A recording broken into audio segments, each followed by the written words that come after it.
Okay. your presentation. Good afternoon. Well, I will make a presentation about the project that is funded by the European Union, related with some small irrigation systems. This is a project that has begun about 10 years ago with the identification of the possible locations.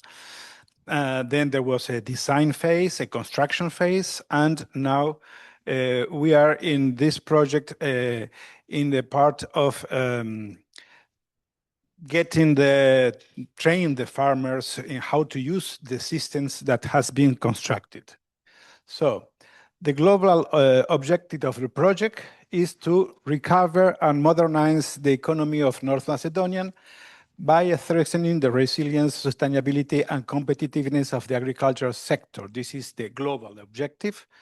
The idea is that in this moment, we have some places or some locations that have low productivity, subsistence farmings, and normally they are growing vegetables that don't need irrigation, rain-fed vegetables, rain-fed such as grains. And the idea is that through improved water management by collective action, that means giving participation to the farmers, and also creating enabling conditions for business and market-oriented practices, we are going to get increased productivity, market integration. That is the idea of the project. So the specific objectives of this project of small irrigation systems is to strengthen the capacities of farmer groups and cooperatives in North Macedonia to use and manage small-scale irrigation systems, and ensure that the institutional and legal frameworks enable participatory irrigation management in line with the European rules and practices. The expected results are, first, that farmer groups are technically competent and organized for sustainable irrigation management. The second result is that farmer groups operate sustainable, market-oriented, and water-efficient businesses. And the third expected result is that the legal, institutional, and operational governance of farmer works for participatory irrigation is strengthened. These are the expected results. Which are the irrigation systems that has been included in this project? We have that all of them has been funded by the European Union Instrument for Pre-Accession Assistance, or more known as IPA, and they are in Konobnica, which is in the municipality of Kriva Palanka, Slaviško Pole in the municipality of Ramkopse, Pishica in Provištip, Čaušica in Vosilovo, Tearse in Tearse, Novaci in Novarci, and Sopot in the municipality of Kabadarci. The implementation approach, we have about 600 days to implement the project. We began in February and is expected to be completed in September next year. And there is a project team formed by 8 experts. One expert is for agriculture, the other is for water management, and there are also legal experts and specialists in agronomy, and there are also field experts who are going to provide a continuous support to farmers on the field. What are the findings that we have found? In the legal aspects, we saw that at the beginning there was a law of water communities that was abolished in 2015. In 2015, the system moved to a centralized irrigation management under the Joint Stock Company of Water Management. In 2016, there was an amendment of the laws on agricultural cooperatives, and the water management allowed the Joint Stock Company to delegate the operation and maintenance of two agriculture cooperatives.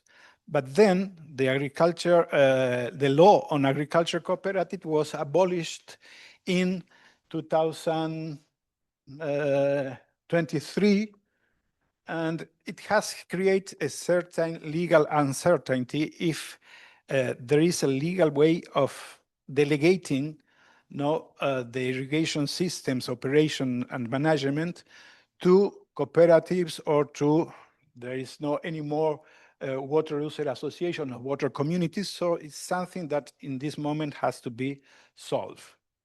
There is also something related with what Professor Shukaliev and also Boyan was saying. This is not really related with the project. It's something that we have observed, we have determined, is that there are a lot of institutions that has something to do with the irrigation management. For example, the water abstraction permits and licenses are issued by the Ministry of Environment, and this ministry is the one who can provide or can apply fines. They have an inspector, The operational management of the infrastructure is under the Joint Stock Company for Water Management. The Ministry of Agriculture maintains policy oversights, and they decide which are the ones who are going to be rehabilitated, new systems, etc. The Ministry of Economy regulates the creation and performance of agriculture cooperatives. The municipalities provide constructions and use permits. So there are a lot of institutions, and what we notice somehow is that there is a lack of communication or institutional communication. For example, Boyan was saying minutes ago that the person who gives licenses to the wells don't give information to the Water Management Directorate. So that's a problem, that there is a lack of sharing information and taking decisions together.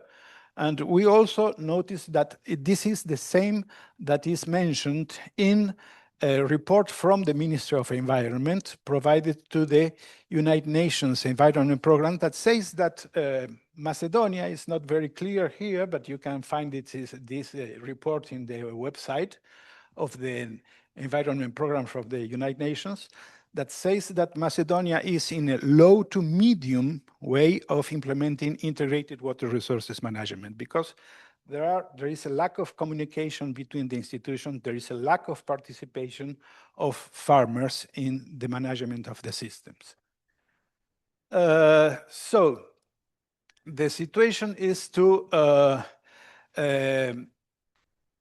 check out, to provide some kind of amendments to the law that allows or cooperatives or farmers associations to manage the systems. This is not really clearly stated in the law, and that is what our project has to propose to the government. And both approaches, cooperatives or farmers associations, require legal clarification. And we need that although the project is going to support the institutions, but the final decision is going to be institutional. It's going to be the government who decides. In agribusiness reports, in agribusiness review, we can say that in general, these locations has fragmented production, small individual volumes, there is lack of aggregation, grading, and standardization, and farmers sell individually at the farm gate. And the idea is to establish producer groups that can coordinate, in order that farmers will be able to meet the quality, the volume, the delivery requirements, and make some linkages to existing buyers, supply arrangements, and then they are going to reduce also the risk if they have a more secure market where to offer their products. Regarding the climate smart, we see that the climate change is providing a number of challenges. There is more drought, there is increase of temperature. That increase of temperature is producing increase of evaporation, less water.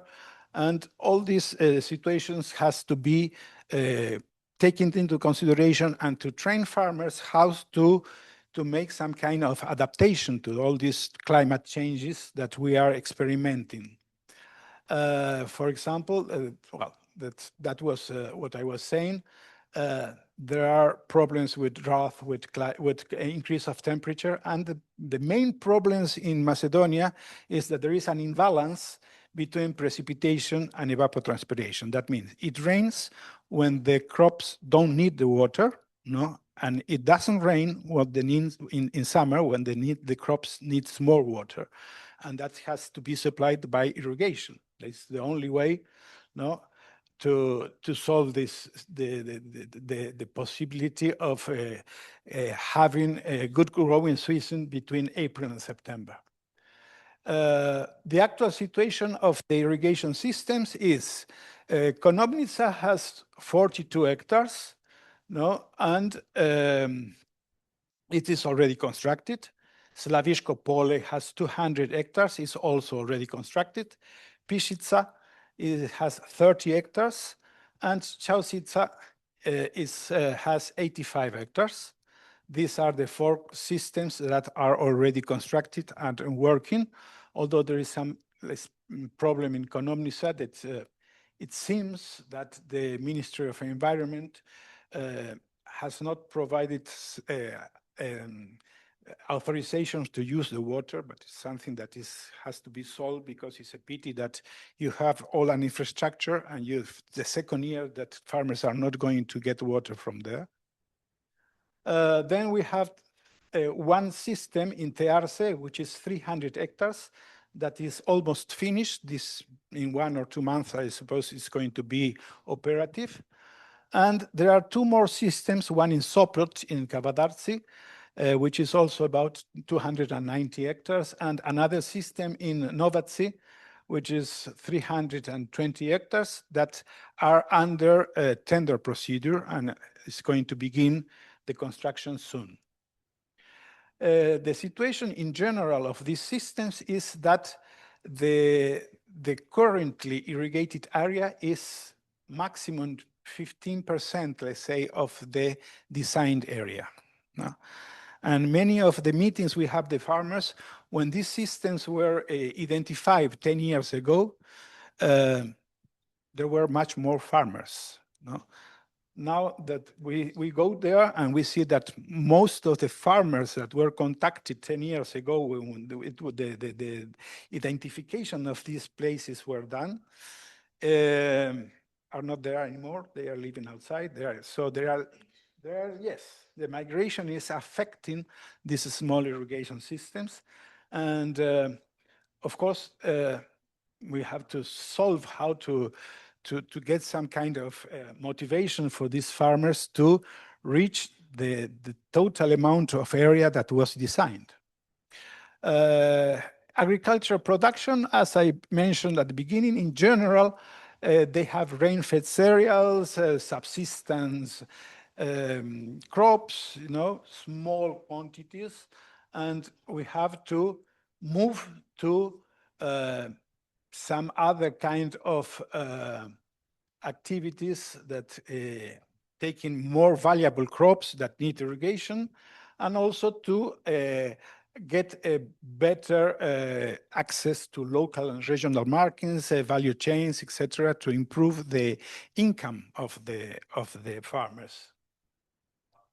That is the same, where we have that now they are producing wheat, they are producing maize, and we have to move to higher value crops. The producer crops, they are really, in this moment, there is no farmers association that is managing the systems.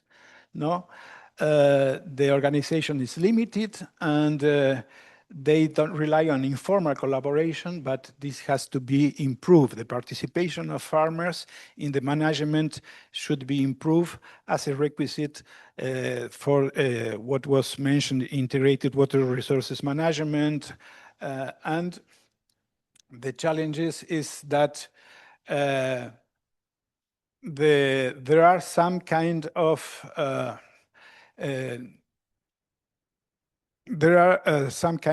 problems. For example, the farmers are reluctant to get into collective actions. No, there is a aging farmer population. There are limited market orientation and limited adoption of modern technologies. Although these systems has already been designed and chosen, because all they are pipe, all they should be used with drop and drop or sprinkler technologies, and they don't use pumps. So we don't have the problems in these systems of the increase of the energy costs. And the recommendation is that we have to provide continuous mentoring to these farmers through this project, and also as a general idea to to get all these problems and to solve these problems. And we hope that this project is going to at least establish some kind of better conditions for these projects and give some ideas how it can be used in another systems. No?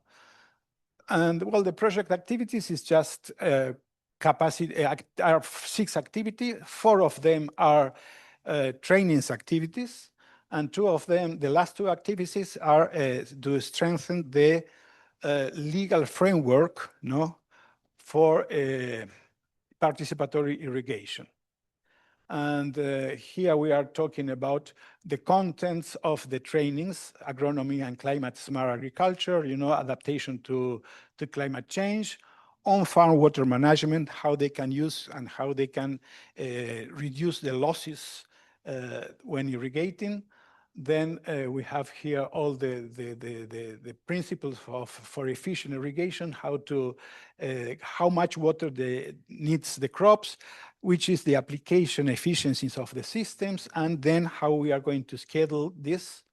And also we have to talk about system management, as we are the project pretends to give the management to the farmers. We have to train them how to operate the systems. We have also business workshops, to produce some kind of planning, business plans for these farmers, and reshare mechanisms. And also we have to strengthen the organizational capacities of these groups, which also some workshops. And as I said, there is also some consultation of water pricing, how much they are going to pay for water. And at the end, we are going to have intergroup networking to share the experiences between all the groups. The last activities are this legislative review and to propose some kind of